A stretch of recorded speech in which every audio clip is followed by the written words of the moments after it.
Allah sebagai Rabbku, Islam sebagai agamaku, dan Muhammad sallallahu alaihi wasallam sebagai nabi. Maka Allah Subhanahu wa taala akan meridhoi kita kelak pada hari kiamat. Bismillahirrahmanirrahim. Assalamualaikum warahmatullahi wabarakatuh.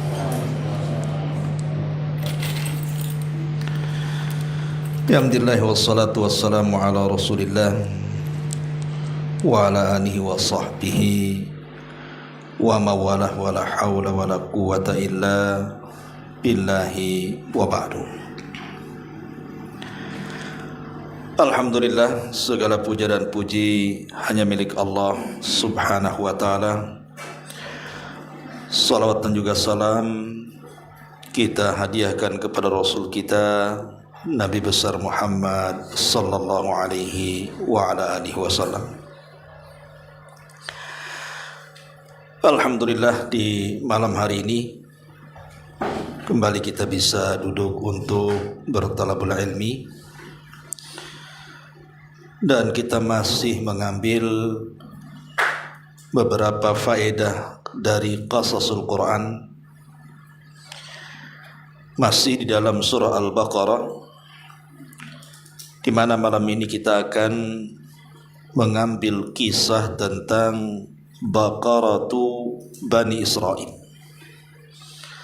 tentang kisah sapi betina milik Bani Israel.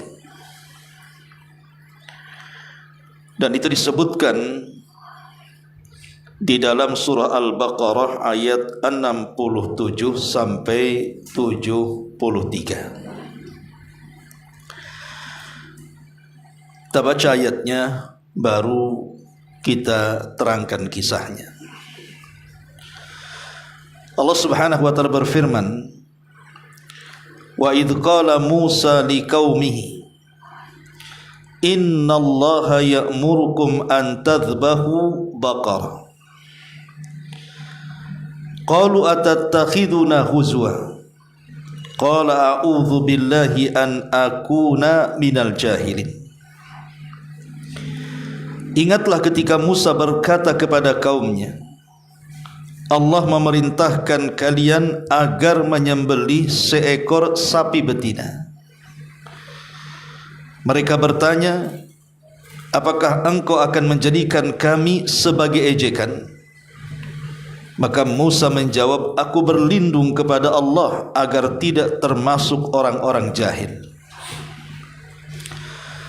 Qalu du'u lana rabbaka yubayyin lana mahi. Mereka berkata, lalu mohonkanlah kepada Tuhanmu hai Musa untuk kami, agar dia menjelaskan kepada kami tentang sapi itu. Qala innahu yaqul innaha baqaratun la faridun wala bikrun awanun baina dzalika faf'alu ma tu'marun. Maka Musa menjawab, dia Allah berfirman bahwa sapi itu tidak terlalu tua dan tidak pula terlalu muda, tetapi pertengahan di antara itu.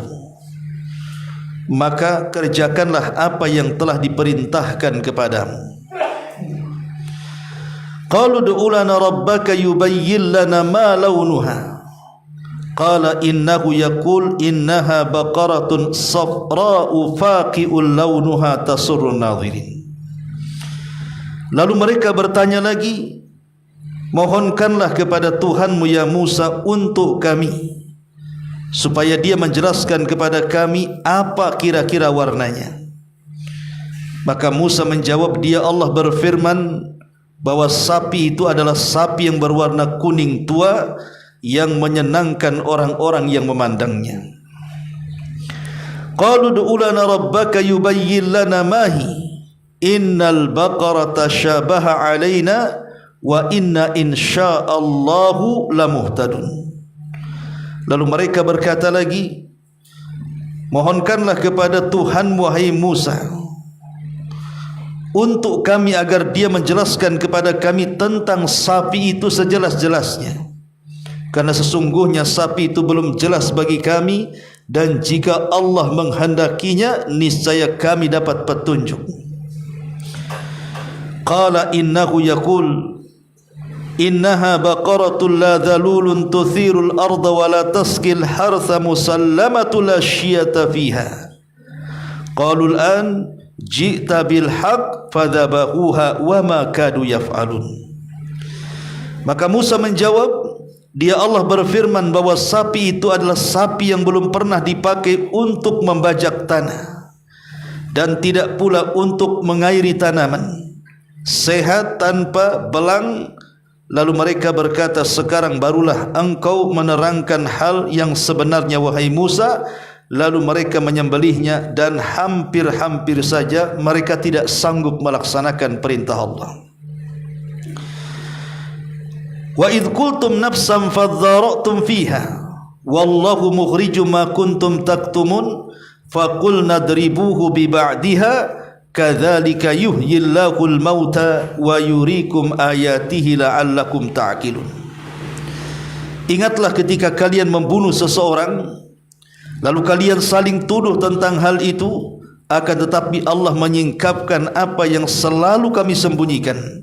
Lalu kami berfirman, pukulkanlah mayit itu dengan bagian dari sapi yang telah kalian sembelih itu.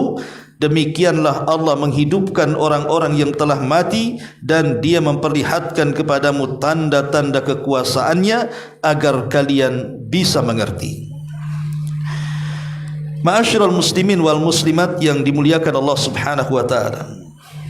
Kisah ini cukup menarik untuk kita kisahkan, karena kisah ini juga dijadikan nama di dalam surah Al-Baqarah. Kenapa surah Al-Baqarah diberi nama Al-Baqarah? Karena kisah ini. Pertanyaan pun muncul, kenapa mesti sapi? Bukankah binatang selain sapi banyak? Seperti umpamanya unta atau kambing atau ayam atau apalah namanya. Kenapa mesti sapi?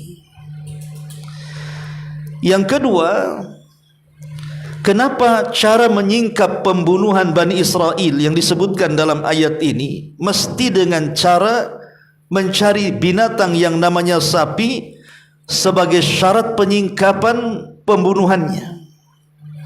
Bukankah bisa saja dengan cara yang lain? Contoh mamanya dalam kisah Jurej, kan tidak harus menyembelih. Ketika Jurej kemudian difitnah menghamili seorang pelacur sampai melahirkan, maka Jurej hanya kemudian melaksanakan solat 2 rakaat, kemudian telunjuknya menusukkan di perut sang bayi dan mengatakan, man abuk, siapa bapakmu? Tiba-tiba bayi ini mengatakan, bapakku seorang penggembala kambing. Kan tidak harus menyembelih. Tapi dalam kisah Baqarah ini, dalam penyingkapan sebuah kasus pembunuhan, Allah memerintahkan untuk menyembelih hewan. Dan kenapa mesti sapi? Tentu ada rahasianya. Ma'asyiral muslimin wal muslimat rahimakumullah. Baik, jawaban itu nanti akan sampai ketika kita mengkisahkan kisah ini. Ada beberapa redaksi yang disebutkan para ulama tafsir tentang asbab nuzul daripada ayat ini. Ingat bahwa kisah-kisah yang terdapat dalam Al-Quran seperti kisah Baqarah Bani Israel ini, rinciannya lebih banyak diambil dari kisah-kisah Israiliyat. Karena Al-Quran sendiri bukan kitab kisah, makanya tidak harus sedetail mungkin Quran menjelaskan tentang di mana letaknya, kemudian juga bagaimana kisah detailnya. Tidak, Quran itu bukan kitab sejarah. Quran itu kitab ibrah dan pelajaran. Makanya kisah-kisah dalam Al-Quran itu kebanyakan global, karena yang penting inti daripada kisah itu dan apa pelajarannya. Ada yang mengatakan bahwa dahulu di zaman Bani Israel, mereka terpisah dengan 2 kota. Jadi ada dua kota yang terpisah, di mana satu kota itu dibentengi, sementara kota yang lainnya tidak ada bentengnya. Ini kota yang ada bentengnya, apabila datang di waktu maghrib, maka gerbang itu akan ditutup.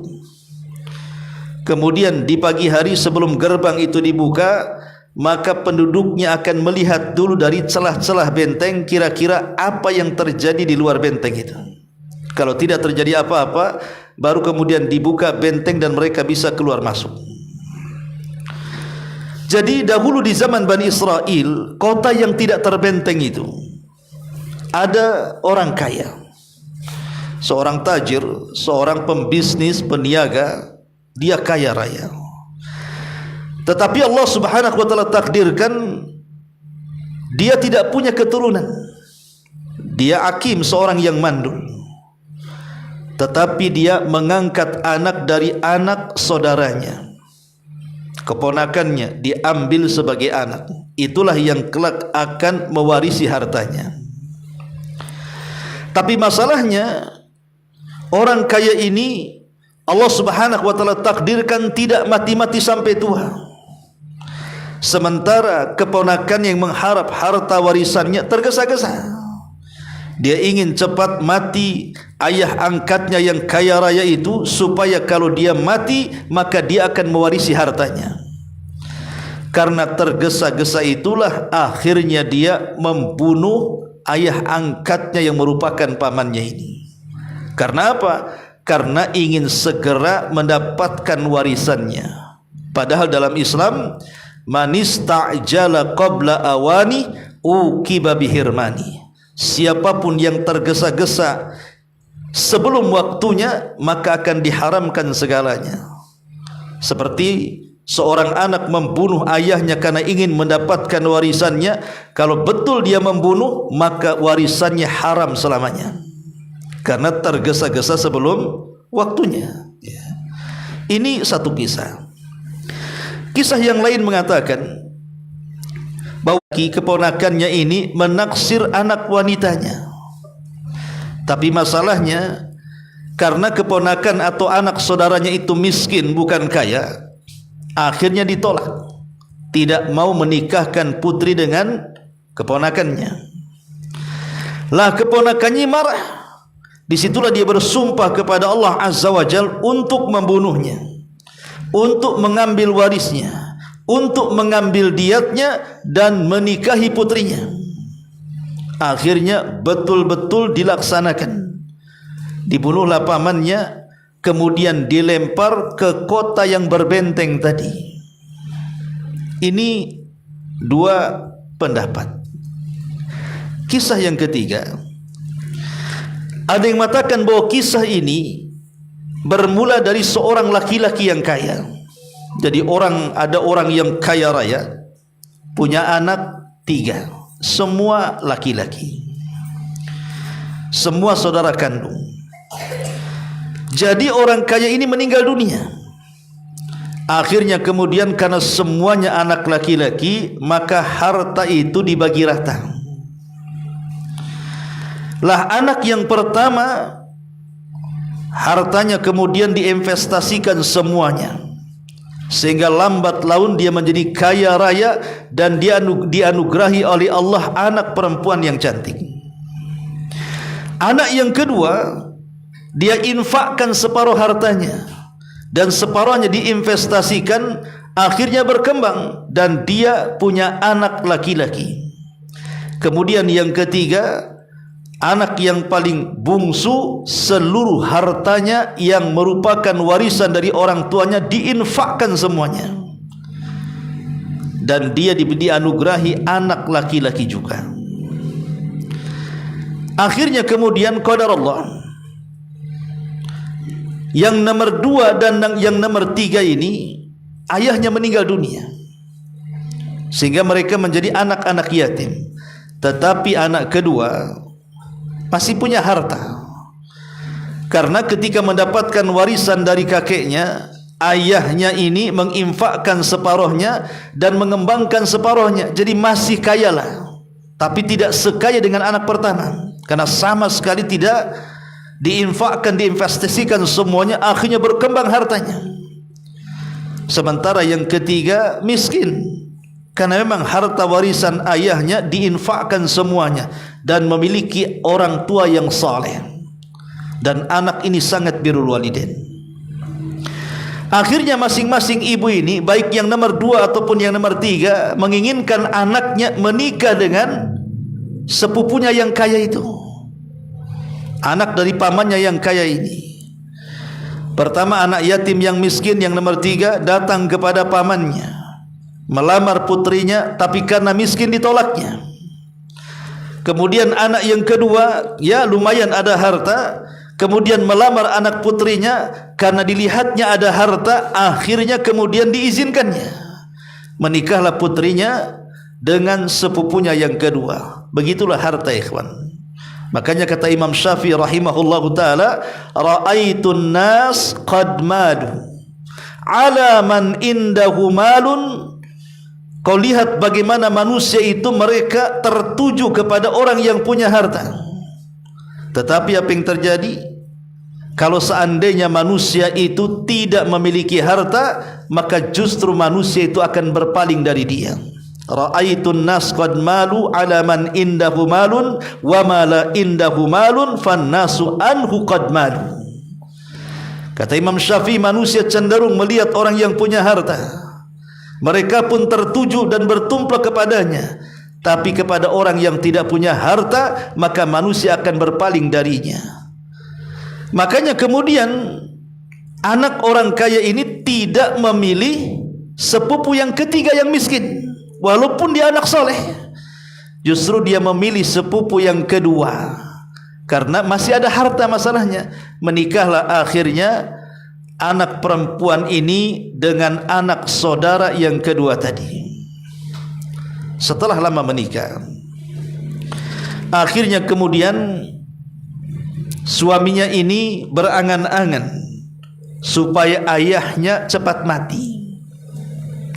Kemudian mengatakan kepada istrinya dan mengatakan, lihat, ayahku sudah meninggal, pamanku juga sudah meninggal. Maksudnya ayah daripada anak yatim yang miskin itu sudah meninggal. Sekarang tinggal ayahmu saja. Kenapa ayahmu tak mati-mati, katanya. Kata anaknya, itu sudah Allah takdirkan dia memiliki umur panjang. Akhirnya dia pun berencana untuk membunuh orang tua si gadis itu. Dengan cara apa?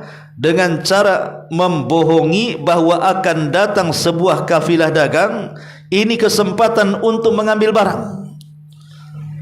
Akhirnya mau saja kemudian mertuanya diajak ke sebuah tempat yang katanya mau mengambil dagangan. Rupanya di tempat itulah dia dibunuh. Setelah dibunuh kemudian jasadnya dilempar ke kota sebelah, kota yang dibenteng tadi itu. Maka tiba-tiba kemudian keesokan harinya geger ada pembunuhan. Masalahnya kan tidak ada yang tahu siapa yang membunuhnya. Karena di zaman itu kan masih kurang lengkap ya forensiknya. Kalau di zaman sekarang kan perasaan kasus pembunuhan di Indonesia itu paling mudah itu disingkap. Hari ini terjadi pembunuhan 24 jam sudah ketangkap itu. Memang hebat polisi kita, luar biasa ini. Ya. Kalau zaman dulu itu kan mungkin juga sulit karena belum ada alat untuk membuktikan siapa pembunuh ini. Akhirnya saling tuduh-tuduhan antara kota yang tidak berbenteng dengan kota yang berbenteng ini. Masalahnya orang yang dibunuh ini orang kaya, orang terpandang masalahnya. Hingga ketika hampir terjadi peperangan, orang-orang yang berakal di antara mereka bangkit dan mengatakan, bukankah di tengah-tengah kita ada Nabi? Di tengah-tengah kita ada orang saleh, Nabi Musa alaihi salatu wassalam. Kenapa kita tidak datang kepada Musa kemudian bertanya, siapa pembunuhnya? Akhirnya kemudian serentak orang-orang ini pun mendatangi Nabi Allah Musa alaihi salatu wassalam, bertanya, wahai Musa, telah terjadi pembunuhan dan kami ingin mengetahui siapa pembunuhnya. Bisa enggak kau berdoa kepada Allah menunjukkan kira-kira siapa pelakunya? Ya, Nabi Musa bukan orang yang tahu gaib. Walaupun dia seorang nabi, semua para nabi tidak ada yang tahu yang gaib. Makanya Musa alaihi salatu wasallam mengatakan, tunggu dulu sampai aku meminta fatwa kepada Allah Subhanahu wa taala. Di sini ada faedah bahwa segala permasalahan itu harus diserahkan kepada Allah Azza wa Jalla. Akhirnya Musa pun berdoa kepada Allah Subhanahu wa taala. Dari sinilah kisah dimulai. Allah Subhanahu wa taala mengatakan, wa idz qala Musa liqaumihi, dan ingatlah Musa ketika berkata kepada kaumnya. Kaumnya Nabi Musa itu ada dua.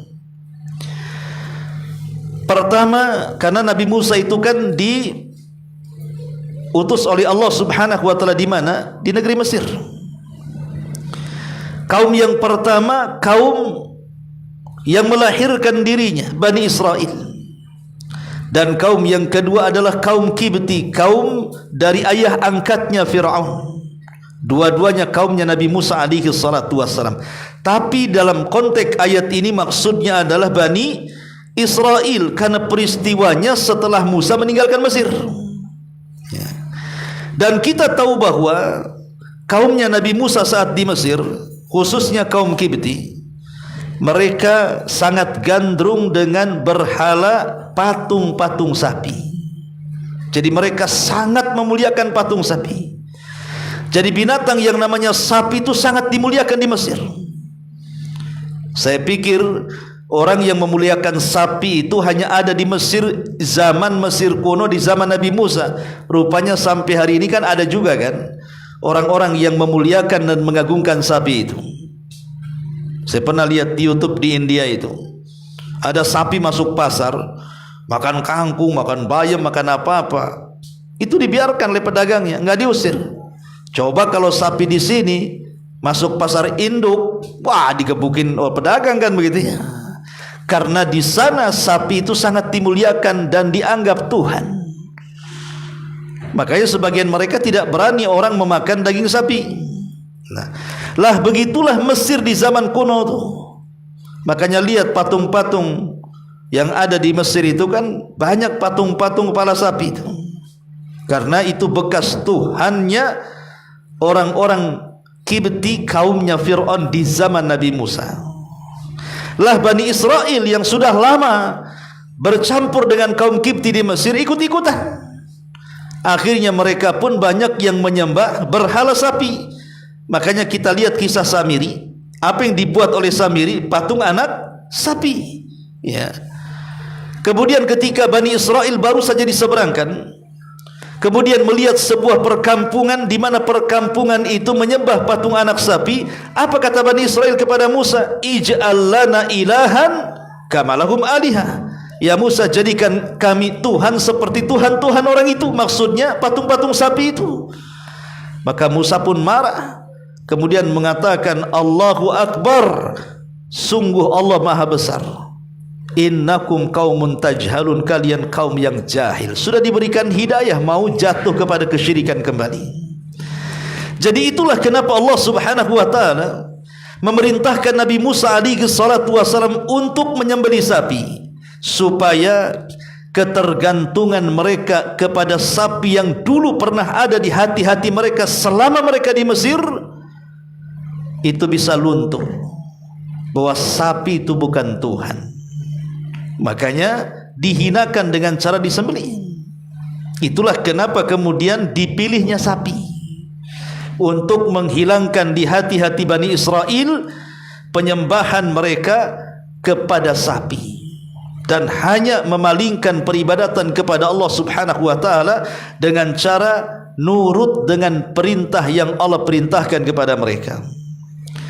Lanjutnya di sini Allah mengatakan, innallaha ya'murukum an tadhbahu baqarah. Kata Nabi Musa, baru saja aku meminta fatwa dan telah keluar fatwa dari Allah Subhanahu wa taala. Allah perintahkan kalian untuk menyembelih baqarah, sapi betina. Ikhwatu fiddin yang dimuliakan Allah Azza wa Jalla. Kalau seandainya Bani Israel itu patuh dan taat dengan nabinya, tentu urusannya jadi gampang. Tapi ketika mereka membangkang nabinya, urusannya jadi berat. Begitulah sifat agama. Siapapun yang memberatkannya, maka Allah akan beratkan. Wa man yushaddadin illa ghalabah. Siapa yang memberat-beratkan diri dalam agama, pasti agama akan memberatkan dia sehingga dia tidak sanggup melakukannya. Makanya kenapa Nabi SAW mengatakan khairul a'mal adwamuha wa in qalla. Sebaik-baik amal itu yang sederhana tetapi istiqomah, daripada memborong semua amalan kemudian kecapean liburnya lama. Contoh umpamanya, kita borong semua salat sunnah, kita borong semua puasa sunnah, kuat berapa bulan antum melakukannya? Nanti 2 bulan antum melakukannya, setahun antum prainya. Karena tidak tahan badan kita ini kan ada sesuai dengan kesanggupan yang Allah berikan kepada kita. Lah Bani Israel ini memberat-beratkan diri mereka. Yang lebih parah lagi, ketika Allah Subhanahu wa taala perintahkan mereka sembelih sapi, ini kan perintah Allah. Ya tidak mungkin Nabi Musa main-main dengan perintah itu. Karena tidak boleh main-main dalam urusan agama masalahnya. Tapi mereka menganggap Musa sedang bermain-main dan mengatakan, qalu atattakhiduna huzwa.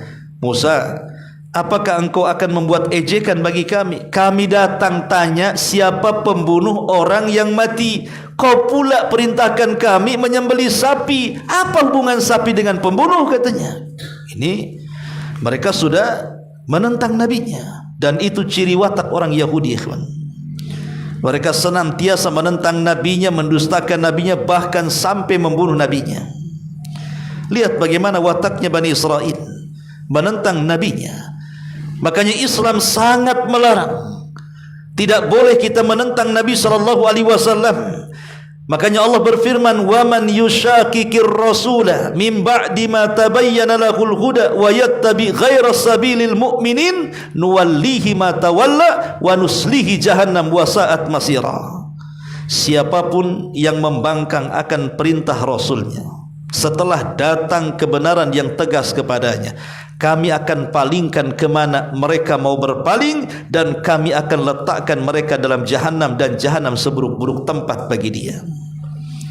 Ma'asyiral muslimin wal muslimat rahimani wa rahimakumullah. Maka Musa pun kemudian langsung berlindung kepada Allah atas ucapan Bani Israel dan mengatakan, a'udzu billah an akuna minal jahilin. Kata Musa, aku berlindung kepada Allah, kata Nabi Musa, kalau aku termasuk orang jahil. Ini perintah Allah. Lihat bagaimana lembutnya Nabi Musa. Nabi Musa alaihi salatu wassalam tidak pernah membalas ejekan dengan ejekan. Tapi Nabi Musa alaihi salatu wassalam langsung menegaskan, ini perintah Allah, bukan perintah saya. Ketika itu, ketika mereka yakin itu perintah Allah Subhanahu wa taala, mulailah mereka bertanya-tanya soal sapi. Padahal kalau seandainya mereka langsung melaksanakan, sapi apa saja sudah masuk syarat. Mau sapi kecil, mau sapi besar, mau sapi tua, mau betina, mau laki, mau warna hitam, mau warna putih, mau warna merah, mau pincang, mau sehat gitu ya, mau sakit, tidak ada masalah kan?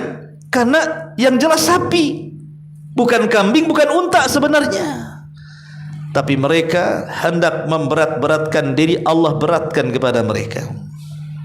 Mereka mulai bertanya, qalu ud'u lana rabbak yubayyin lana mahi. Wahai Musa, tolonglah minta fatwa lagi kepada Rabbmu. Dari sini saja sudah menunjukkan su'ul adab. Masa mengatakan berdoalah kepada Rabbmu, berarti kan Rabbnya Musa bukan Rabbnya mereka. Harusnya bahasanya berdoalah kepada Rabb kita. Masa Rabb Musa berarti seolah-olah dinisbatkan kepada Musa dan bukan Rabb mereka. Ini saja sudah su'ul adab, buruk akhlak kepada Allah, dan ini takabur, kesombongan. Dia mengatakan berdoa kepada Rabbmu, katanya. Untuk apa? Yubayyin lana mahi, supaya Rabbmu menjelaskan kepada kami seperti apa itu sapinya tuh. Maka Musa pun kemudian berdoa kepada Allah setelah mendapatkan fatwa dari Allah. Musa mengatakan, qala innahu yaqul innaha baqaratun la faridun wala bikrun awanum baina dzalika faf'alu ma tu'marun. Oh ya, sapinya dia terlalu tua, jangan terlalu tua. Karena kalau sudah tua mati selesai. Atau jangan pula masih muda baru lahir, jangan. Ambil yang tengah-tengah umurnya. Kalau pertanyaannya sampai di sini, sapi yang tengah-tengah umurnya banyak. Ya kan? Sapi yang tengah-tengah umurnya loh ya, tidak tua, tidak muda, banyak sapi muda tuh. Yang jelas jangan terlalu tua, jangan terlalu anak-anak. Masih bisa lah mereka cari. Tapi dasar Bani Israel tidak puas dengan jawaban itu. Mereka mengatakan lagi, qalu ud'u lana rabbaka yubayyin lana ma launuha. Sekarang mereka tanya soal warna. Baik Musa, kami sudah tahu bahwa sapinya tengah-tengah, tidak tua, tidak muda. Sekarang warnanya macam mana? Maka Musa mengatakan, qala innahu yaqul innaha baqaratun safra'un faqi'un launuha tasurrun nadhirin. Disinilah mulai Bani Israel mendapatkan kesulitannya. Allah mengatakan sapinya berwarna kuning pekat, kuning tua. Dan itu warna yang sangat indah. Dan itu warna ketika matahari mulai tenggelam berwarna kuning itu. Seperti itu warnanya. Cukup sampai di sini? Tidak. Faqi'ul launuha tasurrun nadhirin. Ada syaratnya yang kedua. Siapapun yang melihat sapi itu, maka dia pasti suka. Kan susah. Manusia kan ada yang suka kucing, ada yang tidak. Ya kan? Ada yang suka kambing, ada yang jijik sama kambing. Ada yang suka burung, ada yang juga yang tidak suka burung. Ini syaratnya, kalau manusia nampak sapi itu, maka semua harus suka. Mau laki-laki, mau perempuan, mau anak kecil, mau orang dewasa, mau orang tua. Pokoknya kalau melihat sapi itu langsung suka. Ini mulai berat nih, ya. Tapi mereka tidak kapok. Mereka lagi bertanya kepada Nabi Musa dan mengatakan, qalu ulana rabbaka yubayyin lana mahi innal baqarata syabaha alaina wa inna insyaallahu lamuhtadun. Wahai Musa, bisa enggak dijelaskan kembali? Nampaknya masih samar, kan kurang ajar tuh. Samar gimana? Oh, sudah jelas sapinya. Jangan cari yang tua, jangan yang terlalu kecil, tengah-tengah saja. Cari yang warna kuning tua, jangan ada warna selain kuning. Kalau orang melihatnya semua suka. Kan sudah jelas itu. Dibilangnya belum jelas katanya. Dan mereka mengatakan tasyabah alaina. Ini masih kabur ini nampaknya Nabi Musa. Akhirnya kemudian mereka mengatakan, untung mereka mengatakan, wa inna insyaallahu lamuhtadun. Dan sesungguhnya kalau Allah izinkan, maka kami akan dapat petunjuk mencari sapi yang kau maksud itu. Sekiranya mereka tidak mengucapkan insyaallah, maka selamanya mereka tidak akan mendapatkan Baqarah itu. Tapi ketika mereka kemudian menyempatkan mengucapkan insyaallah, maka mereka wufik, diberikan taufik oleh Allah Azza wa Jalla mendapatkan sapi yang mereka maksud. Makanya ucapan insyaallah ini jangan dianggap biasa. Banyak peristiwa telah berlaku gara-gara tidak mengucapkan insyaallah. Contoh, ketika Nabi SAW didatangi para pembesar Quraisy, di mana mereka sudah mendapatkan bahan kepada orang-orang Yahudi tentang Nabi yang muncul di Mekah. Maka orang-orang Yahudi Madinah mengajarkan para pembesar musyrik Mekah ini untuk bertanya kepada Rasul sallallahu alaihi wasallam tentang 3 soalan. Salah satunya tentang anak-anak muda yang terjerembab dalam gua, maksudnya Ashabul Kahfi. Macam mana ceritanya? Dan ingat, jawabannya tidak akan mampu dijawab kecuali seorang nabi. Disinilah kemudian orang-orang musyrik pun menguji Nabi sallallahu alaihi wasallam dan mengatakan, ya Muhammad, ada 3 soalan, tolong jawab. Kalau engkau bisa menjawab, kami beriman, berarti kau seorang nabi. Tapi kalau engkau tidak bisa menjawab, kami tidak akan beriman, berarti kau nabi abal-abal. Kau nabi, bukan nabi betulan. Kata Nabi SAW, kalau begitu apa pertanyaannya? Disebutkanlah pertanyaannya. Rasul lupa mengucapkan insyaallah. Dia hanya mengatakan besok jawabannya. Harusnya insyaallah besok jawabannya. Ya. Ketika Nabi SAW lupa mengucapkan kalimat insyaallah, besoknya rupanya Jibril tidak turun memberikan jawabannya. Hari kedua juga tidak turun memberikan jawabannya. Sampai 1 pekan tidak turun, tidak memberikan jawabannya. Sampai ketika hati Rasul sudah sesak. Kan tidak mungkin Rasul mengarang-arang cerita. Akhirnya dia pun diilhamkan untuk mengucapkan insya Allah, dan itu hampir sebulan lamanya. Barulah kemudian Jibril turun menurunkan surah Al-Kahfi, menjelaskan siapa anak-anak muda yang terjerembab dalam gua itu. Baru Rasul bisa jawab dengan turunnya wahyu lewat malaikat Jibril menjelaskan bahwa mereka adalah Ashabul Kahfi. Ini satu contoh pentingnya mengucapkan insya Allah. Contoh yang kedua, di akhir zaman Ya'juj wa Ma'juj, mereka terkurung dalam benteng Sulaiman. Mereka tidak bisa keluar dari benteng Sulaiman karena itu kuasa Allah. Allah tidak izinkan mereka keluar dari benteng itu kecuali Allah izinkan, dan itu di akhir zaman. Setiap hari mereka berusaha keluar dengan cara apa? Melubangi benteng itu. Terus setiap hari. Masalahnya, apabila kemudian terbit matahari, maka mereka tidak suka dengan matahari. Mereka kembali ke lubang-lubang mereka, ke gua-gua mereka. Ketika terbenam matahari, mereka kembali untuk meneruskan galian mereka. Tapi setelah mereka lihat, rupanya galiannya tertutup kembali. Entah siapa yang menutupnya. Kemudian mereka gali lagi sampai waktu subuh. Sampai ketika hendak terbit matahari, mereka pun masuk lagi ke dalam gua-gua mereka. Setelah terbenam matahari, mereka datang, tertutup kembali, dan begitu seterusnya sampai akhir zaman. Sampai di akhir zaman ketika Allah izinkan mereka keluar dari benteng dan robohnya benteng Sulaiman, pimpinan mereka diilhamkan untuk mengucapkan insyaallah dan mengatakan na'ti ghadan insyaallah, nahfiru ghadan insyaallah, besok kita akan gali lagi insyaallah.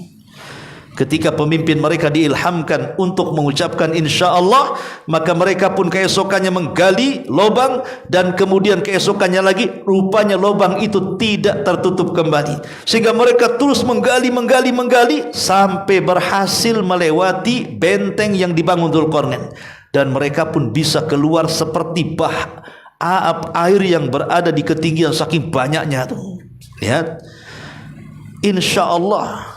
Walaupun diucapkan Ya'juj wa Ma'juj, makhluk yang sangat jahat sekalipun, Allah subhanahu wa ta'ala kabulkan.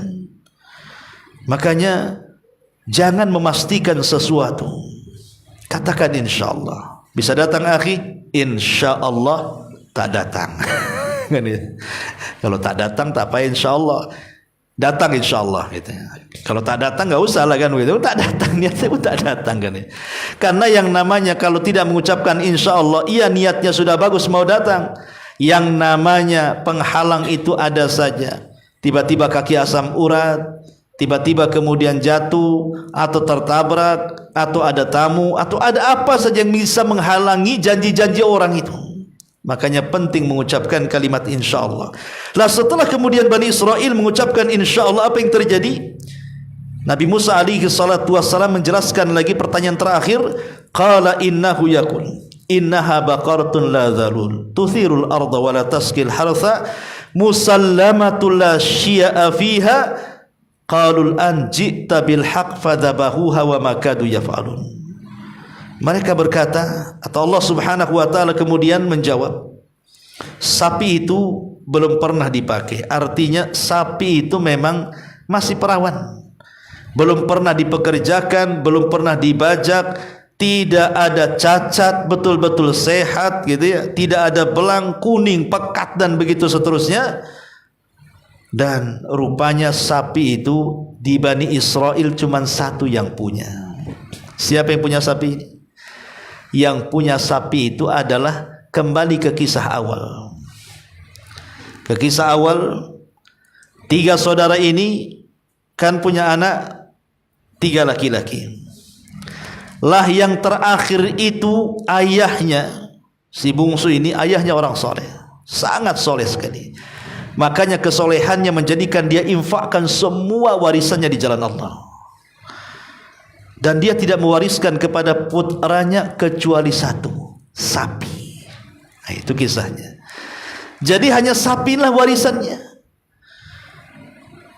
Dan ketika orang tuanya sebelum meninggal, Dia melepaskan anak sapi itu di hutan dan dia menitipkan kepada Allah Subhanahu wa taala dan mengatakan, "Ya Rabb, kalau seandainya anakku sudah besar, wariskanlah sapi ini kepadanya sementara aku titipkan kepadamu." Dilepaslah sapi itu di hutan. Kemudian sebelum meninggal dia tanya kepada istrinya bahwa kalau dia sudah besar, maka dia punya warisan 1 ekor sapi di tempat ini dan itu. Sampai meninggal ayahnya, anaknya tidak tahu kalau dia punya warisan sapi. Lah anaknya ini karena didikan dari orang tua yang saleh. Namanya buah mangga kan tidak jauh dari pohonnya. Nah, mungkin buah mangga jatuh di pohon duren kan itu. Itu ke bawah angin tuh. Jadi karena ayahnya saleh, anaknya juga saleh.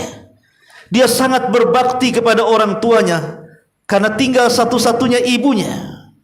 Dia bagi dalam satu hari itu 3 waktu. Sepertiga untuk dirinya, sepertiga untuk ibunya, dan sepertiganya untuk beribadah kepada Rabbnya. Dia rajin salat malam, dia rajin tahajud. Pokoknya dia luangkan dalam setiap harinya sepertiga untuk Rabbnya, sepertiga untuk berbakti kepada orang tuanya, dan sepertiganya untuk mengurus dirinya. Setiap pagi dia mencari kayu bakar. Kalau sudah dapat kayu bakar banyak, dia gendong di pundaknya, dibawa ke pasar, kemudian dijual. Karena di zaman itu belum ada gas melon yang 5 kilo ya. Masih pakai kayu bakar kan itu. Hampir-hampir kembali ke kayu bakar. Ma'asyiral muslimin yang dimuliakan Allah Azza wa Jalla. Akhirnya kemudian dia masuk ke pasar, dia jual. Setelah dapat untung, maka keuntungan dari hasil penjualan kayu bakar dibagi 2. Yang separuh disedekahkan, yang di separuhnya diserahkan kepada ibunya. Lihat bagaimana kesolehan anak ini. Al jaza min jinsil amal, dia kan. Yang namanya balasan itu disesuaikan dengan amalannya. Tadinya berani menghargai karena dia anak yang paling birrul walidain. Dia bertanya dulu kepada ibunya, "Bu, harus berapa kami jual sapi ini?" Maka ibunya mengatakan sekian dan sekian. Tiba-tiba kemudian berangkatlah anak ini ke pasar. Sebelum sampai ke pasar, Allah utus malaikat Jibril agar menjelma sebagai penjual, pembeli, menyetop anak muda yang sedang bawa sapi yang sedang dicari-cari Bani Israel ini. Kemudian mengatakan Jibril kepada anak muda ini, "Mau dijual berapa sapimu?" Dia mengatakan, "Ibuku menghargai sekian dan sekian. Kalau kau mau, maka silahkan ambil. Kalau tidak mau, aku tidak pernah mengurangi harga yang sudah ditentukan ibuku." Lihat, birrul walidain ya.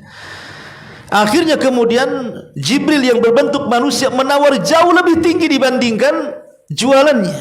Pamannya harganya 100, Jibril nawar 200 kan gitu kan, aneh kan. Orang kalau menawar itu kan biasanya di bawahnya, ini di atasnya pula. Tapi anak muda ini ketakutan dan mengatakan, "Tunggu dulu sampai aku bertanya kepada ibuku." Coba kan ya. Kalau antum ya senang sajalah, yang 100 kasih ibu, 100 masuk kaca kan itu ya. Tapi anak berbakti tidak. Dia datang kepada ibunya, tapi ibunya sudah firasat dan mengatakan, "Nampaknya yang mendatangi dirimu bukan manusia. Jangan-jangan dia malaikat," katanya. Kan begitu ya istilah orang awam. Kalau orang baik, jangan-jangan dia malaikat kan itu ya. Orang awam itu tiba-tiba maunya antum ngeprank orang susah, kasih uang 100 juta, kemudian antum pergi sampai sujud sampai nangis. Tiba-tiba antum lenyap, antum kamerain kawannya dari mobil, mungkin antum disangka malaikat tuh. Jadi ibunya ini mengatakan, jangan-jangan dia malaikat. Nah, kalau dia mau ambil, katanya. Akhirnya kemudian anak muda ini ketemu lagi dengan malaikat Jibril yang menjelma manusia ini. Tapi Jibril hanya mengatakan, "Wahai fulan, aku tidak hendak membeli sapimu, tapi sapimu dicari-cari Bani Israel. Sebentar lagi Nabi Musa akan datang kepadamu dan dia akan membeli sapimu. Maka jangan kau jual kecuali dengan harga seberat sapimu atau seberat kulit sapimu." Akhirnya kemudian dia pulang memberitahu ibunya. Ibunya percaya saja. Betul, rupanya selang beberapa waktu Bani Israel menemukan sapi yang dimaksud Nabi Musa. Semua datang kepada rumah ibu itu dan meminta agar sapinya dijual. Tapi tidak dijual. Kemudian akhirnya setelah tawar-menawar, sebagaimana pesan malaikat Jibril kepada anak itu, bahwa kalian boleh mengambil sapiku, tapi dengan seharga emas seberat sapiku. Atau kalau seandainya kulit sapi ini kemudian dikuliti, dimasukkan emas, maka sebuntal kulit sapinya itu. Coba bayangkan, pusinglah Bani Israel ini, dari mana uangnya? Uang sebanyak itu. Tapi masalahnya mereka sudah terikat dengan perjanjian Nabi Musa. Karena Musa sudah meminta fatwa kepada Allah. Kalau mereka batalkan, tidak mau membeli sapi, turun azab kepada mereka. Ingat ketika perjanjian mereka disuruh untuk mengamalkan Taurat, mereka tidak mau kan? Maka Allah angkat bukit Tur di atas kepala. Wa rafa'na fawqakumut Tur. Kami angkat bukit Tur di atas mereka. Maka Musa sambil memegang Taurat, mau mengamalkan Taurat, atau bukit Tur itu menimpa kepala kalian. Bingung mereka. Akhirnya mereka pun sadar. Kemudian mereka pun memilih untuk mengamalkan Taurat, langsung sujud, tapi mata separuhnya ke atas, nengok batu takut jatuh, ya kan? Dan mata satunya menempel. Makanya orang Yahudi kalau mereka sujud, mereka hanya separuh pipi saja. Jadi ini ke atas, nah, gini. Karena dulu Bani Israel, karena takut terjatuh bukit Tur dari atas itu, jadi mereng dia sujudnya. Lihat orang Yahudi, kalau antum lihat di tembok ratapan itu, dia tidak sujud semua, dia begini. Ya, karena kakek buyutnya seperti itu. Ya. Karena mereka sudah terikat dengan perjanjian, kalau seandainya mereka sampai melanggar Taurat, mereka bisa diadab, ikhwan. Dan mereka sudah dapat perjanjian dengan Nabi Musa kan, harus mendapatkan sapi itu. Kalau tidak, atau mereka batalkan pengungkapan kasus, mereka sudah ada perjanjian dengan Nabi Musa, bisa diadab. Mereka ketakutan kan, ini sudah ada sapinya. Satu sisi mereka takut membatalkan, sisi lain tak ada duit untuk membelinya. Dengan terpaksalah akhirnya mereka mengambil uang orang kaya si mati itu, warisannya diambil semua, masih kurang juga. Akhirnya mereka uluran, ya, antar dua kabilah yang berseteruh itu, sampai semua emasnya yang ada di kaki, di leher, anting-anting yang ada di istri-istri mereka dilepas semuanya, sampai betul-betul mendapatkan harta sebanyak itu. Setelah kemudian mendapatkan harta sebanyak itu, baru mendatangi ibu dan anak yatim itu, kemudian memberikannya dan mengambil sapinya. Secara otomatis orang miskin yang yatim, yang sangat berakhlak, berbudi pekerti, yang sangat soleh kepada ibu dan ayahnya ini, al jaza min jinsil amar, berkat kesabarannya ketika dulu ayahnya menginfakkan semua harta warisnya, sekarang Allah ganti, anak ini menjadi kaya raya. Begitulah ikhwatu fiddin, al jaza min jinsil amal, sebuah balasan itu disesuaikan dengan amalannya, ya.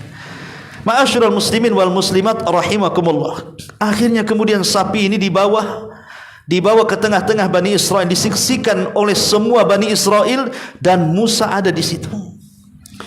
Kata Nabi Musa alaihi salatu wasalam, sembeli sapi itu. Akhirnya disembeli. Setelah disembeli sapi itu, Musa mengambil bagian badan, entah kaki entah paha, pokoknya diambillah kemudian bagian badan sapi itu. Kemudian didekatilah orang yang terbunuh tadi, si kakek tua yang kaya raya tadi. Kemudian dipukulkan ke badannya. Disinilah terjadi keajaiban, Allah menghidupkan orang yang sudah mati dengan izin Allah, dengan pukulan dari Nabi Musa, dengan menggunakan sebagian badan sapi itu. Dengan izin Allah tiba-tiba dia hidup, langsung hidup. Ketika dia hidup itulah Nabi Musa bertanya, "Man qatalak?" Siapa yang membunuhmu? Kemudian dia mulai lirik sana, lirik sini, sampai kemudian pandangannya tertuju kepada menantunya dan mengatakan, "Dialah pembunuhku. Aku sudah menikahkan putriku dengan dia, aku sudah merawat dia, dia hidup satu rumah, ku senangkan dia, tapi dia justru membunuhku," katanya. Akhirnya setelah dia bicara seperti itu, mati lagi. Jadi hidup hanya untuk memberitahu siapa pembunuhnya. Setelah kemudian memberitahu siapa pembunuhnya, dia mati, maka terjadilah kisos di sini. Semua pandangan Bani Israel tertuju kepada anak muda yang membunuh. Sudah membunuh, kurang ajar lagi, dia minta diat pembunuhannya. Jadi memang niatnya jahat anak muda ini. Pertama, ingin mendapatkan harta warisannya. Yang kedua, ingin mendapatkan diat pembunuhannya. Makanya kemudian jasadnya dilempar ke kabilah lain. Kemudian dituduh kabilah itu yang membunuhnya. Kalau tidak terjadi kisos dan tidak tahu siapa pembunuhnya, sementara bukti mengarah ke dia, maka dia harus membayar 100 ekor unta. Maka 100 ekor unta ini akan diambil juga sama dia. Kan serakah tuh. Sudah dapat warisan, dapat diat pembunuh kan. Tetapi Allah itu tidak pernah membiarkan orang zalim. Wala tahsabanallah ghafilan amma ya'malu zalimun. Allah tidak lalai dari orang-orang zalim. Pasti satu saat Allah akan singkap kebenarannya. Pasti Allah akan datangkan azab kepada kezalimannya. Karena Rasul yang mengatakan, ma min dzambin ajjalallahu uqubatahu fid dunya qabla al-akhirah al-baghyu wa qati'atur rahim. Tidak ada satupun dosa yang disegerakan azabnya di dunia sebelum akhirat, salah satunya al-baghi, kezaliman. Dia sudah berbuat zalim, maka Allah ingin tunjukkan kekuatannya, di mana Allah akan singkap kasusnya. Tersingkap kasusnya. Maka akhirnya Nabi Musa mengatakan qisas. Karena dia sudah membunuh, bunuh. Maka dibunuhlah anak muda yang jahat ini. Akhirnya kemudian setelah dibunuh, siapa yang kaya di sini? Anak yatim. Karena istrinya sudah menjanda dan dia pun sudah miskin karena seluruh hartanya membeli sapinya kan. Dia sudah miskin, tidak kaya lagi, dan menjanda dia. Sementara wanita ini sebenarnya wanita solehah, dia tidak tahu menau tentang kelakuan suaminya. Akhirnya kemudian sang ibu anak yatim yang sudah kaya raya mengatakan kepada anaknya, nak, setelah habis masa iddahnya wanita itu, nikahlah kau dengan dia. Akhirnya kemudian menikahlah anak muda yatim ini dengan wanita yang dulu pernah ditolak oleh ayahnya, tapi sekarang menikah. Setelah menikah menjadi orang yang paling kaya di tengah-tengah Bani Israel, dan orang yang paling baik rumahnya setelah Musa dan Harun. Itulah sekelumit daripada kisah Baqarah Bani Israel. Tentu sekali lagi bahwa Quran itu bukan kitab sejarah, tapi kitab ibrah dan pelajaran. Setiap kisah itu bukan dinikmati kisahnya untuk hiburan-hiburan sebelum tidur saja, tapi ada faedah-faedah yang kita bisa petik dari kisah ini. Apa saja faedahnya? Pertama, al-wajib alal muslim al-mubadaratu ila imtithali awamirillah. Kewajiban seorang muslim harus bersegera dalam rangka melaksanakan perintah-perintah Allah Subhanahu wa taala. Jangan seperti Bani Israel. Disuruh nyembelih sapi malah nanya macam-macam. Harusnya seorang muslim sami'na wa ata'na. Sembelih sapi, sembelih, selesai. Jangan tanya. Persis seperti siapa? Nabi Ismail. Saat Ibrahim mengatakan, ya bunayya inni ara fil manami anni adbahuka fangdur madza tara. Wahai anakku, ayahmu bermimpi semalam menyembelih kamu. Macam mana pendapatmu? Lihat Ismail mengajarkan kepada kita bersegera dalam perintah. Apa kata Ismail? Ya abatif al ma tu'mar. Wahai bapakku, laksanakan. Laksanakan. Ma tu'mar, laksanakan. Wa inna insyaallahu minas sabirin.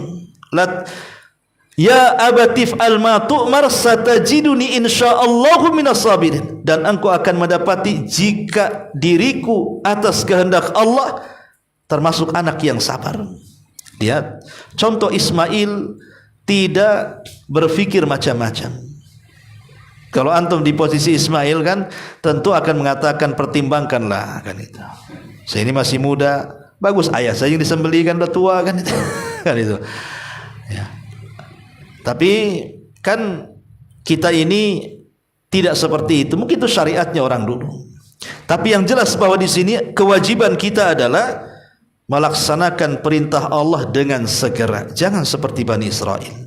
Yang kedua, ya, di sini kasratus su'al tadullu ala dha'fil imtithal. Banyaknya tanya itu menunjukkan lemahnya dalam pelaksanaan perintah.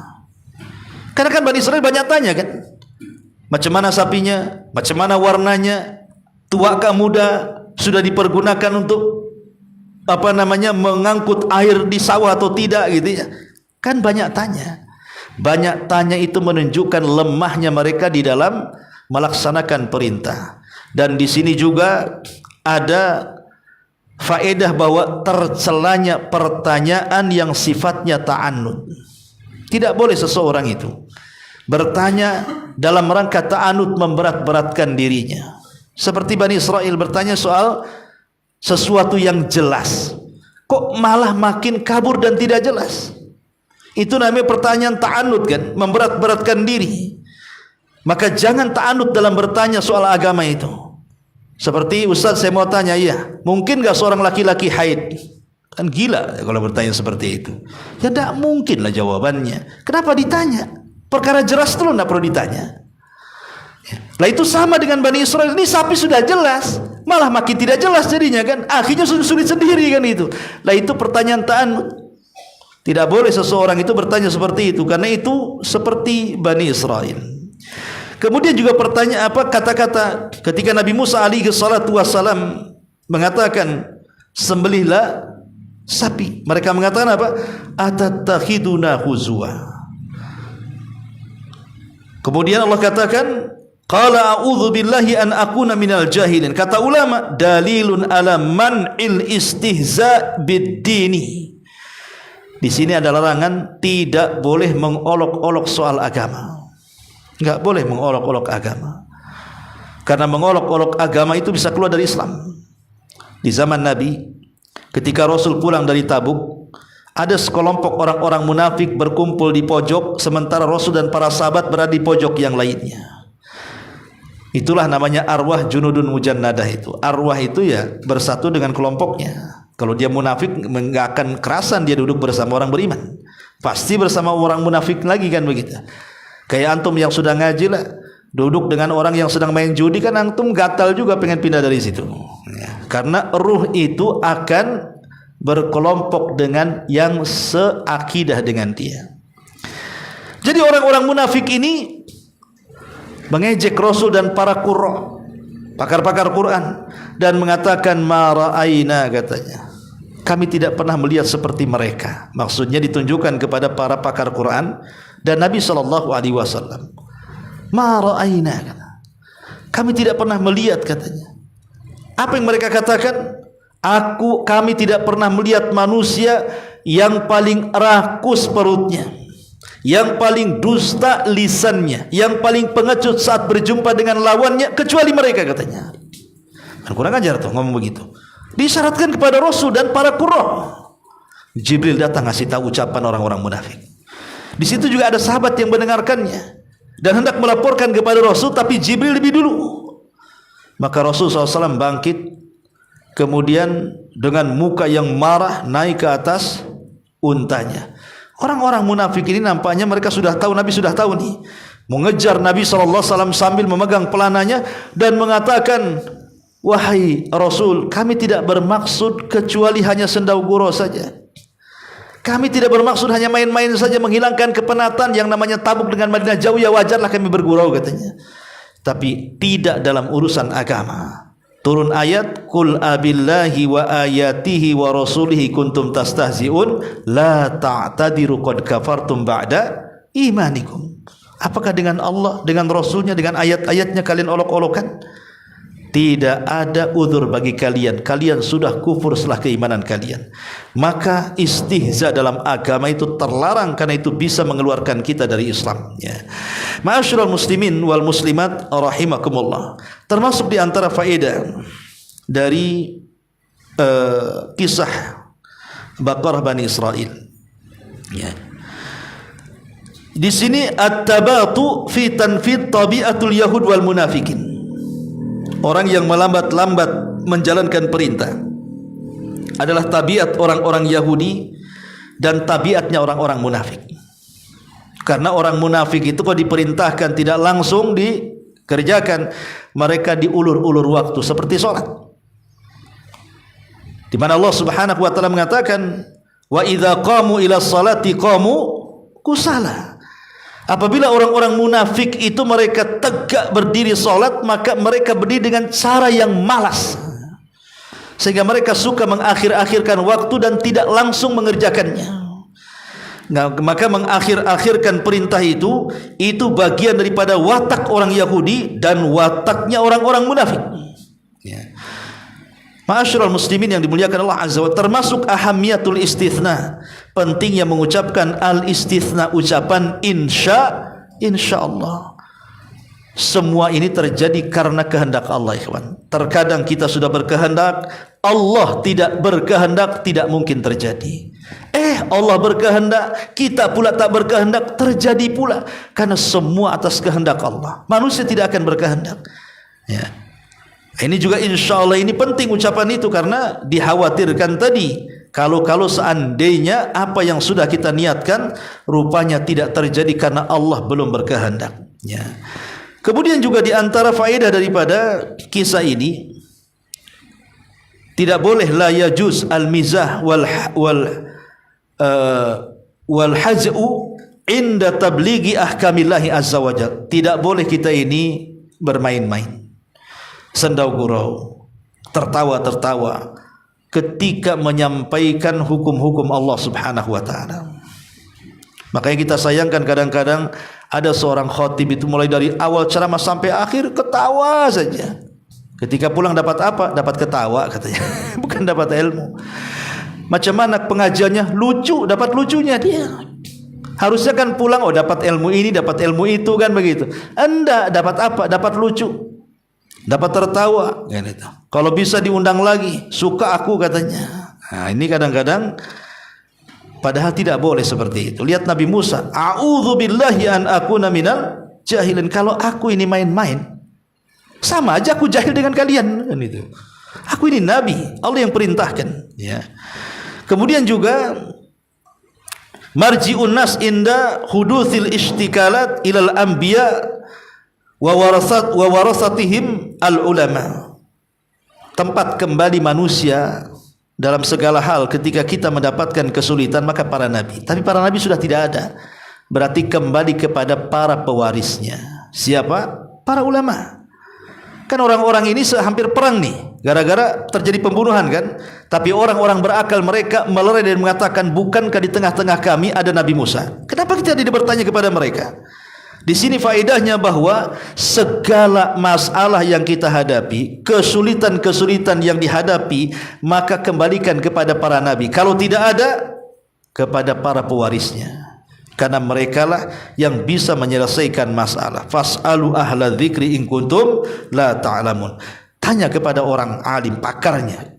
Urusan dunia saja kalau tidak tanya pakarnya kita tidak tahu. Antum mobil mogok, ya kan? Tanya ke tukang bawang, mana paham mesin? Ya tanya ke bengkel lah, kan begitu. Itu urusan dunia loh ya. Apalagi urusan agama. Ya. Kemudian juga at-tanattu fid din wa tashaddud yuaddi ila tasydid ala sahibihi fil ahkam. Tidak boleh seseorang itu tanattu dan tasyaddud, terlalu keras dalam agama sehingga melampaui batas dari kewajaran yang ditentukan oleh agama. Karena menyimpangnya manusia itu terlalu keras.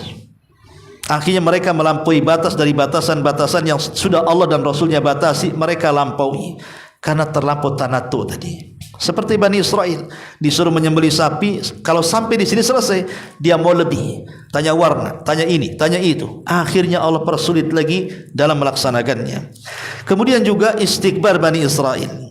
Di sini ada kesombongan Bani Israel ketika mengatakan kepada Musa, ud'u rabbak, berdoalah kepada Rabbmu, bukan kepada Rabb kita.